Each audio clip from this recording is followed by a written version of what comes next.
people, I believe you are doing great, and I welcome and appreciate your presence in Cuckoo's Study Lab. In the 21st century, economics has taken precedence of everything else, ranging from interstate engagements to estrangements. Against this reality, our today's sitting revolves around Pakistan's new foreign policy orientation. That is, its markedly shift from geopolitics to geoeconomics. आज की sitting में हम ये सीखने की कोशिश करेंगे और समझने की कोशिश करेंगे कि पाकिस्तान ने अपनी फॉरेन पॉलिसी चेंज क्यों की, या ऐसे इसको कह लेते हैं कि why did Pakistan change its foreign policy orientation in the first place, या इसको ऐसे हम समझ लेते हैं what were the factors that compelled और necessitated the government of Pakistan to reconfigure its foreign policy orientation. फिर हम देखेंगे कि जियो इकोनॉमिक्स जो कि हमारी अभी न्यू फॉरेन पॉलिसी की ओरिएंटेशन है, उसके थ्रू स्टेट ऑफ पाकिस्तान क्या अटेन करना चाहता है। ठीक, फिर हम देखेंगे वो कौन से होप्स थे या अवेलेबल हैं जिनकी वजह से या जिनको इन व्यू रख के गवर्नमेंट ऑफ पाकिस्तान ने फॉरेन पॉलिसी के आउटलुक को चेंज किया, एंड क्या हर्डल्स हैं ऑब्वियसली भी देखेंगे। तो जो टॉपिक आज डिस्कशन में होगा उसका टाइटल आप लोगों के सामने शो हो रहा है कि Pakistan new foreign policy orientation from geo politics to geo economics. ये टर्मिनोलॉजीज हैं, मोस्टली हम इंटरनेशनल रिलेशन में पढ़ते हैं, तो मैं कोशिश करूंगा इस लेक्चर को करंट अफेयर सेंट्रिक रखूं इसको, ताकि ज़्यादा टाइम ना लगे। ठीक, जो IR करने वाले हैं उनको पता है कि इन टर्मिनोलॉजीज का क्या मतलब है। For the sake of simplicity और मतलब एक कर्सरी अगर आप लोग चाहते हैं मैं बताता हूँ, जियो पॉलिटिक्स हमारे पास एक ऐसी फिलॉसफी है इंटरनेशनल रिलेशंस में, या एक ऐसा नोशन है जिसमें स्टेट्स जो है ना अपनी हार्ड पावर को प्रायोरिटाइज करते हैं। ठीक, स्टेट्स इंटर स्टेट्स के बीच या स्टेट्स के बीच में जो डिफरेंस है उनको रिजॉल्व करने के लिए स्टेट्स हार्ड पावर को, मिलिट्री को या डिफेंस सेक्टर को प्रायोरिटाइज करते हैं। वो मिलिटरीली या उसको हम कहते हैं हाई पॉलिटिक्स खेलते हैं in order to resolve their outstanding disputes. ठीक, ये हमारे पास एक कंसेप्ट है जियोपॉलिटिक्स का। फर्दर अगर जियोपॉलिटिक्स की बात करें तो हमारे पास इस नोशन में ये देखा जाता है कि ज्योग्राफी एंड ग्लोबल पॉलिटिक्स के बीच में क्या कनेक्शंस हैं। क्या कोई स्टेट अपनी ज्योग्राफी को यूटिलाइज कर सकती है in order to change behaviour of major powers और एग्रेसिव पावर्स। ठीक, इस कंसेप्ट को हम कहते हैं जियोपॉलिटिक्स। यहाँ पे जियो means earth, geography, politics means global politics. तो इस notion that deals the relationship between geography and global politics, ठीक, उस नोशन को हम कहते हैं जियोपॉलिटिक्स। थोड़ी सी डिटेल अगर इसके बारे में हम बताएं तो ये इंटरनेशनल रिलेशंस की एक थ्योरी है न्यू रियलिज्म की। न्यू रियलिज्म की थ्योरी है, उस थ्योरी का ये कंसेप्ट है कि क्योंकि हमारे पास जो इंटरनेशनल पॉलिटिक्स है वो एनार्किकल इन नेचर है, वहाँ पे कोई हायर गवर्निंग अथॉरिटी नहीं है। उस अथॉरिटी के ना होने की वजह से हर स्टेट जो है ना वो कंपेल्ड है to work towards its own security, survival, and ये दोनों सिक्योरिटी एंड सर्वाइवल को इंश्योर करने के लिए वो स्टेट रिसोर्ट करती है सेल्फ हेल्प को। तो इस नोशन को हम कहते हैं न्यू रियलिज्म। अब जो जियोपॉलिटिक्स है वो एक ऐसा हमारे पास एक ऐसा एलिमेंट है न्यू रियलिज्म में जो कि स्टेट्स को नेसेसिटेट करता है कि वो अपनी सिक्योरिटी, स्टेबिलिटी और प्रॉस्पेरिटी के लिए खुद ही काम करें। ठीक, अपनी लैंड को और ज्योग्राफी को डिप्लॉय करें in order to extract whatever benefits they are in a position to accrue from major parts or aggressive states. इस नोशन को हम कहते हैं जियोपॉलिटिक्स। दूसरी हमारे पास जो टर्म है वो है जियो इकोनॉमिक्स। जियो इकोनॉमिक्स पे लेक्चर ऑलरेडी वैसे अवेलेबल है, नेशनल सिक्योरिटी पॉलिसी जो हमारे पास लेक्चर है उसमें मैंने डिटेल वे में बताया कि जियो इकोनॉमिक्स क्या है। लेकिन यहाँ पे जैसे हम जियोपॉलिटिक्स में military, hard power and high politics को प्रायोरिटाइज करते हैं, वैसे ही यहाँ पे जियो इकोनॉमिक्स में हम low politics, soft power and economics को जो है ना वो हम प्रायोरिटाइज करते हैं। इस केस में यानी जियो इकोनॉमिक्स के केस में हम स्टेट्स को इकोनॉमिकली एंड ट्रेड के थ्रू उनको इंगेज रखते हैं या करते हैं। फर्दर जो इकोनॉमिक्स में हमारी कोशिश ये होती है या जो फॉरेन पॉलिसी मेकर्स हैं उनकी कोशिश यही होती है कि अपनी स्टेट को लिंक करें बाकी इकोनॉमीज के साथ so as to create interdependence, या उनको कहते हैं इंटरडिपेंडेंसीज क्रिएट करना, ताकि जो भी इश्यूज होंगे बिटवीन स्टेट्स उनको इकोनॉमिकली एंड पीसफुली रिजोल्व किया जा सके। तो ये कंसेप्ट है जियो इकोनॉमिक्स का। अब हम आज पढ़ते हैं कि पाकिस्तान ने क्यों अपनी फॉरेन पॉलिसी चेंज की। या ऐसे कह लें फॉरेन पॉलिसी की ओरिएंटेशन क्यों पाकिस्तान ने चेंज की। जैसे हमेशा से इंट्रोडक्शन शुरू करते हैं, यहाँ पे एक हमने कोटेशन मेंशन किया है या स्टेटमेंट है, लिखा हुआ है inherently volatile and chaotic environment compelled Pakistan to rent itself out in exchange for massive economic losses. While so doing, the country's geostrategic location turned out to be more of a liability than an asset. ये statement हमने उठाया हुआ या इसको हमने mention यहाँ पे किया है, रॉबर्ट कैपलन की एक बुक है उसमें से, जिसमें वो कहते हैं कि पाकिस्तान की जो स्ट्रेटेजिक लोकेशन है, जिसको हम कहते हैं जियो स्ट्रेटेजिक लोकेशन, वो पाकिस्तान के लिए काफ़ी टाइम से या ऑलमोस्ट हमेशा से पाकिस्तान के लिए एक लाइबिलिटी के तौर पे ये एक करती रही। ठीक है, क्योंकि पाकिस्तान जिस सिक्योरिटी कम्प्लेक्स का हिस्सा है ये एवर वॉलेटाइल है, इनहेरेंटली वॉलेटाइल इसको कहेंगे, क्योंकि 1947 से ऑनवर्ड अगर देख लें तो इंडिया का posture of behaviour towards Pakistan आप लोगों के सामने है। अफगानिस्तान जो पाकिस्तान के साथ करता रहा वो आप लोगों के सामने है। कोल्ड वॉर में जो मेजर पार राइवलरी थी उसका पाकिस्तान, उस राइवलरी की वजह से पाकिस्तान स्केप गोट बनता रहा। सिमिलरली अफगानिस्तान का इन्वेजन के बाद जो न्यू कोल्ड वॉर थी उसमें पाकिस्तान के हालात आपके सामने हैं। फर्दर 9/11 के बाद जो हालात यहाँ पे पैदा हुए, पाकिस्तान बगैर किसी वजह के पाकिस्तान उस पूरी एक जो वॉर लाइक सिचुएशन थी, बल्कि इन एक्चुअल वॉर जो थी उसका पाकिस्तान न चाहते हुए भी उसका हिस्सा बना, due in part to its geography या due in part to its geostrategic location that is more of liability to the country than an asset. यही बात जो है ना वो अनतुल लिवाइन अपनी बुक पाकिस्तान हार्ट कंट्री में भी कहता है कि पाकिस्तान अब इस पोजीशन में पाकिस्तान कभी नहीं आ सका अब तक कि वो अपनी इस लोकेशन को, जो कि एक मिरेकल है, जो कि not less than a blessing for Pakistan है, पाकिस्तान ने इस लोकेशन को इफेक्टिवली एंड लुक्रेटिवली इसको मोबिलाइज और यूटिलाइज नहीं किया for the sake of its betterment. तो इस वजह से ये हमारे पास एक सॉलिड रीजन है या एक हमारे पास रीजन डेट्रा है बिहाइंड रीओरिएंटिंग फॉरेन पॉलिसी आउटलुक। तो आगे चलते हैं। पॉइंट 2 हमारे पास जो इस सेक्शन में या इस लेक्चर का जो सेकंड सेक्शन है उसमें देखेंगे कि जैसे पहले मैंने कर से आपको बताया था कि जियो इकोनॉमिक्स क्या है, जियो पॉलिटिक्स क्या है। यहाँ पे अब ये जो सेक्शन है पॉइंट 2 या स्पेसिफिकली जो इंटरनेशनल रिलेशंस के स्टूडेंट्स हैं उनके लिए है। यहाँ हम डिफरेंस देखेंगे between Jio politics and Jio economics. तो पॉइंट 1 में हमने जो जियो पॉलिटिक्स है इसमें कुछ पॉइंट्स फॉर्म में लिखे हैं ताकि आप लोगों का टाइम कम लगे और जल्दी समझ आए चीज़ें।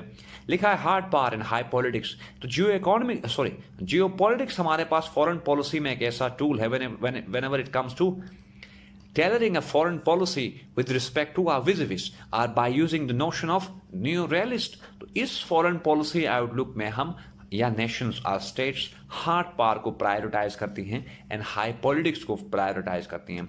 अब हाई पॉलिटिक्स में हमारे पास 2-3 एलिमेंट्स हैं। हाई पॉलिटिक्स में फॉर द टाइमिंग मैं इसको कहता हूँ मिलिट्री हम कर लेते हैं इसमें, यानी मिलिट्री को हम प्रायोरिटाइज करते हैं और डिफेंस सेक्टर को हम प्रायोरिटाइज करते हैं। ठीक, ये हमारे पास हाई पॉलिटिक्स है। अगर हम किसी कंट्री के साथ, किसी मेजर पावर के साथ अपने रिलेशंस को बिल्डअप करते हैं बेस्ड ऑन दीज 2 एलिमेंट्स, तो इसका मतलब यह है कि हम उसके साथ हाई पॉलिटिक्स में एंगेज्ड हैं। ठीक, ये फर्स्ट पॉइंट। दूसरा पॉइंट क्या है, geopolitics is all about deploying geography और geographical links as a variable to extract coveted ends in the great power rivalry। जैसे ऊपर हमने बात की कि पाकिस्तान ने कोल्ड वॉर में अपनी जो ज्योग्राफी थी उसको यूटिलाइज किया in favour of United States of America to balance then Soviet Union. तो ये हमारे पास एक एलिमेंट है। लास्ट यहाँ पे पॉइंट हमने लिखा है एक्सपेंडिंग स्फेयर ऑफ इन्फ्लुएंस और मिलिट्री एंगेजमेंट्स। आप लोगों ने ये चीज याद रखनी है, जहां कहीं भी जियो पॉलिटिक्स की बात आएगी वहां पे ऑटोमेटिकली स्फेयर ऑफ इन्फ्लुएंस की बात आएगी। तो हमारे पास फॉरेन पॉलिसी का ये जो ओरिएंटेशन है इसमें स्टेट्स हमेशा ये कोशिश करती हैं कि वो पॉलिटिकल अपना जो स्फेयर ऑफ इन्फ्लुएंस है उसको इंक्रीज करें या उसको एक्सपेंड करें। तो ये था हमारे पास जियो पॉलिटिक्स। अब अगर आगे चलें जियो इकोनॉमिक्स की बात कर लें तो यहाँ पे जो फर्स्ट पॉइंट लिखा है वो है इकोनॉमिक एंड ट्रेड एंगेजमेंट्स। हमेशा ये हमें याद रखना है कि जब कभी भी हम जियो इकोनॉमिक्स की बात करेंगे यहाँ पे trade, commerce, economics, interconnectivity, complex interdependence की बात हम करेंगे। पॉइंट 2, जैसे कि हम जियो पॉलिटिक्स में हमने कहा हाई पॉलिटिक्स, तो यहाँ पे in case of Jio economics countries जो है ना वो लो पॉलिटिक्स में एंगेज होंगी। अब लो पॉलिटिक्स में भी 2-3 एलिमेंट्स है, जैसे हमने वो ऊपर लिखे हैं, ट्रेड है, इकोनॉमिक्स है, कॉमर्स है। ट्रेड रिलेशंस को बिल्ड करना, ठीक, इकोनॉमिक टाइज को कंसोलिडेट करना एंड सो ऑन, या ह्यूमन वेलफेयर को जो है ना वो प्रायोरिटाइज करना, ये लो पॉलिटिक्स है। ठीक है, जबकि हमने हाई पॉलिटिक्स में कहा कि it's all about modernising military and defence structure. Second and third point, connectivity hub and integration. अब जैसे पाकिस्तान इस foreign policy orientation के बाद Pakistan has been saying time and again that the country is all set to become an economic and connectivity hub। तो हमारे पास इस concept को भी हम इंक्लूड करते हैं जियो इकोनॉमिक्स में। पॉइंट नेक्स्ट जो है ना देख लेते हैं, ट्रेड पैक्ट्स। अब इसके इंस्ट्रूमेंट्स क्या हैं जो हमारे पास जियो इकोनॉमिक ओरिएंटेशन है उसके इंस्ट्रूमेंट्स हमारे पास ये हैं। सबसे पहला है ट्रेड पैक्ट्स, ठीक, टैरिफ्स पॉलिसीज हैं, उसके बाद ट्रांसपोर्ट एग्रीमेंट्स हैं। यानी जो भी कंट्री जिसकी फॉरेन पॉलिसी ओरिएंटेशन जियो इकोनॉमिक्स पर बेस करेगी उसमें हमारे पास जो वाइटल और प्राइमरी एलिमेंट्स होंगे वो क्या होंगे, ट्रेड पैक्ट्स होंगे, टैरिफ पॉलिसीज होंगी, ट्रांसपोर्ट एग्रीमेंट्स होंगे। अब जैसे पाकिस्तान, अगर आप लोग इनको देख के आप लोगों को समझ आ रहा होगा कि पाकिस्तान जो है ना वो ये सारी जो पैक्ट्स हैं, पॉलिसीज हैं, एग्रीमेंट्स हैं वो पाकिस्तान रिसेंटली करता रहा है। For example Pakistan and China ने ट्रेड पैक्ट साइन किए फ्री ट्रेड एग्रीमेंट के नाम से। इसी तरह टैरिफ पॉलिसीज हैं, पाकिस्तान ने काफ़ी कंट्रीज को जो है ना वो ऐसे समझ लें उनकी जो टैरिफ्स हैं, टैरिफ बैरियर्स जिनको हम कहते हैं, उनको लेवल डाउन किया है। इसी तरह ट्रांसपोर्ट एग्रीमेंट है, जैसे आप लोगों को याद हो पाकिस्तान, टर्की एंड ईरान के बीच में जो ट्रेन और फ्रेट सर्विस जो है ना वो दोबारा से शुरू हुई है। तो ये हमारे पास कुछ हमारे पास टेंजिबल मैनिफेस्टेशंस हैं पाकिस्तान की फॉरेन पॉलिसी के, जिससे हमें ये पता चलता है कि यस पाकिस्तान फॉरेन पॉलिसी जो है ना अब वो जियो इकोनॉमिक्स पर बेस कर रही है, जियो पॉलिटिक्स पर नहीं। नेक्स्ट पॉइंट देख लेते हैं, constructive engagements to consolidate our work towards peace and stability. जैसे ऊपर हमने बात की कि इस फॉरेन पॉलिसी ओरिएंटेशन के तहत वो जो कंट्री होगी या पाकिस्तान जो है वो जो कंट्रीज हैं उनके साथ कंस्ट्रक्टिव एंगेजमेंट उनके साथ करेगा। जैसे अफगानिस्तान में पाकिस्तान का जो रोल रहा कंस्ट्रक्टिव रोल, जिसको ग्लोबल जो है ना वो कम्युनिटी उसको अप्रिशिएट करती है एंड एक्नॉलेज करती है। और ये हम देख कह सकते हैं कि यस पाकिस्तान की जो फॉरेन पॉलिसी जो है जो कि अभी बेस करती है जियो इकोनॉमिक्स पे, वो हमें फंक्शनल नजर आती है in the form of Pakistan intermediate role in Afghanistan. और पाकिस्तान ने बाकी जो ईरान जो ट्रेडिशनल हमारा रोल रहा है इंटरलोक्यूटर का ईरान सऊदी अरेबिया के केस में। अब जैसे आज के यूक्रेन है, पाकिस्तान जो है ना वो किसी की साइड को नहीं पिक कर रहा बल्कि एक ब्रिज का रोल प्ले कर रहा है दोनों जो डिस्प्यूटिंग स्टेट्स हैं उनको क्लोज करने के लिए। लास्ट पॉइंट, जियो इकोनॉमिक्स में हमारे पास जो प्राइमरी फैक्टर है इंटरडिपेंडेंस का। अब अगर पाकिस्तान जिस रीजन में है या हर वो कंट्री जिसका रिलेशनशिप पाकिस्तान के साथ है, अगर पाकिस्तान और उस कंट्री के बीच में इंटरडिपेंडेंस का एलिमेंट नहीं होगा तो हमारी फॉरेन पॉलिसी जियो इकोनॉमिक्स पर बेस कभी नहीं कर सकती। ठीक, तो ये हमारे पास था फॉरेन जियो इकोनॉमिक्स से रिलेटेड। आगे अगर चलें हम इस पॉइंट 3 और सेक्शन 3 में हम पढ़ेंगे कि पाकिस्तान ने क्यों शिफ्ट किया अपनी फॉरेन पॉलिसी ओरिएंटेशन को from geo politics to geo economics. इस सेक्शन में हम ये देखेंगे कि पाकिस्तान को जरूरत क्यों पड़ी ये सब करने की। अब अगर आप लोगों को पता है कि कोल्ड वॉर में जब कोल्ड वॉर शुरू हुई 1945 ऑलमोस्ट ऑनवर्ड्स, तो पाकिस्तान सबसे पहले पाकिस्तान को जो टाइटल मिला वो था the most allied ally from United States of America. फिर उसके बाद पाकिस्तान जब यहाँ पे 1979 में इन्वेजन हुआ अफगानिस्तान में, तो पाकिस्तान को टाइटल मिला कि front line state in the cold war against communism. फिर 9/11 के बाद पाकिस्तान को नॉन नेटो एलाई का जो है ना वो टाइटल मिला। अब इस सब के बाद पाकिस्तान की इतनी सारी सर्विसेज के बाद इन रिटर्न पाकिस्तान को कुछ नहीं मिला से for do more, rhetoric of do more in fact. ठीक, फिर पाकिस्तान को टेररिस्ट स्टेट डिक्लेयर करने की बड़ी सारी कोशिश की गई। यूनाइटेड स्टेट्स ने काफ़ी टाइम मतलब हर बार जो है ना पाकिस्तान को यूटिलाइज करने के बाद पाकिस्तान के ऊपर सैंक्शन लगाए। तो इस वजह से पाकिस्तान को यह भी कहा जाता है कि from becoming most allied ally to becoming most sanctioned ally. In simple, Pakistan ने जो सर्विसेज ऑफर की यूनाइटेड स्टेट्स ऑफ अमेरिका को स्पेशली, उन सर्विसेज का नतीजा पाकिस्तान को अब जैसे इंडिया एंड यूएस के बीच में जो रिलेशंस हैं, स्ट्रेटेजिक रिलेशंस, उनके नतीजे में या उस फॉर्म में पाकिस्तान को सिला मिल रहा है उसका। सिमिलरली कश्मीर को इंडिया ने एनेक्स किया, पाकिस्तान यूएस का कोई रिएक्शन नहीं आया एंड सो ऑन। यानी कुछ ऐसी डेवलपमेंट्स हैं जिन्होंने पाकिस्तान को ये रियलाइज कराया कि नहीं, Pakistan can no further afford to exercising geopolitics as its foreign policy orientation। अब अगर यहाँ पे फर्दर देख लें तो क्यों ऐसे, मतलब क्या फैक्टर्स है जिसने नेसेसिटेट किए या कंपेल किया पाकिस्तान को इस फॉरेन पॉलिसी को चेंज करने के लिए। सबसे पहले ऊपर हमने इससे जैसे बात करें पाकिस्तान की जो स्ट्रेटेजिक लोकेशन थी वो टिल मतलब 47 से ऑनवर्ड्स जो है ना वो हमारे पास एक लाइबिलिटी ही थी। तो पाकिस्तान अब इस पोजीशन में नहीं है कि अपनी लोकेशन को लाइबिलिटी की तरह ही ट्रीट करे। ठीक, एक हमारे पास रीजन ये थी। सेकंड बात कर लें, रिलेशंस देख लें। जैसे हमने अब थोड़ी देर पहले बात की, US Pakistan relations have always been factor led, ठीक, इशू लेड और इशू बेस्ड। तो अब हम नहीं चाहते कि किसी भी कंट्री के साथ एक उस नेचर का रिलेशन डेवलप करें जो कि फैक्टर्स की बेस पे या तो ग्रो करे या डिटीरियोरेट कर जाए। जैसे यूनाइटेड स्टेट्स एंड पाकिस्तान के बीच में रिलेशन आपको पता है, जब यूएस की बात पाकिस्तान ने मानी तो हमें मतलब वहाँ से रिवॉर्ड मिलता रहा, लेकिन जब हमने अपने इंटरेस्ट को प्रायोरिटाइज किया या इंटरेस्ट की बात की तो हमें सैंक्शन किया गया, पनिश किया गया पाकिस्तान को, वो जो जिसको हम कहते हैं policy of carrots and stick.